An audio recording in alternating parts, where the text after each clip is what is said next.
internal shingles. We're all familiar with shingles, right? That is when we see the rashes, the fever, malaise, headache, the pain, and so on. But sometimes not everything will present that way.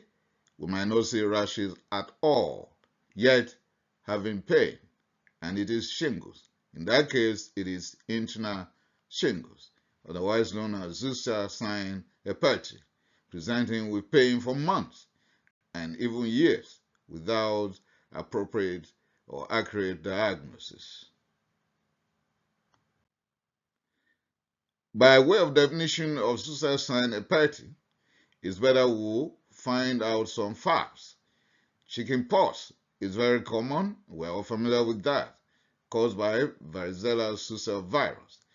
After disappearance of the rashes, fever gone, no more headache, no more pain, for years it will undergo latency, hiding somewhere, ganglia.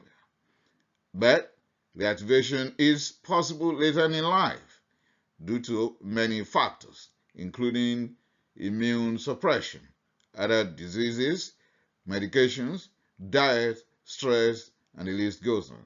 And then we'll be faced with shingles when we could see the futures. But it is reactivated, we cannot find rashes, there is pain that is localized, then it's still shingles.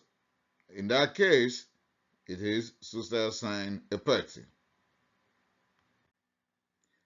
The clinical features will be that will be neuropathic pain that will be localized either to dermatome or a nerve root, but no rash.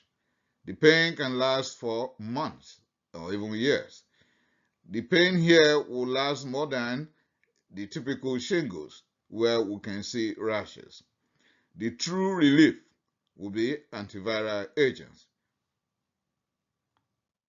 If we miss the diagnosis of Zoster, Sine, Herpete, the pain will be unresolved.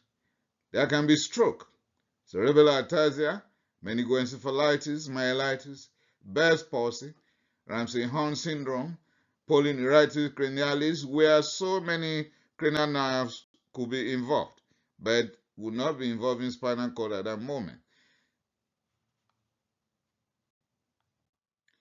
How can we make accurate diagnosis here?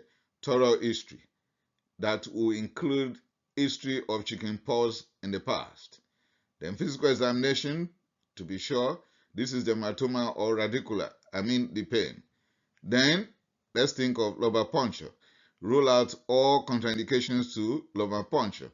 Obtain CSF for polymerase chain reaction or enzyme-linked immunosorbent assay, looking for the DNA of varicella zoster virus. We can have blood sample taken, going for the white blood cells, the monocytes, mononuclear cells, for DNA of the virus. We can have the serum for serology, going for antibodies, IgG for long-standing, IgM for recent infection. When that is done and accurate diagnosis has been made, then we are out of the wood.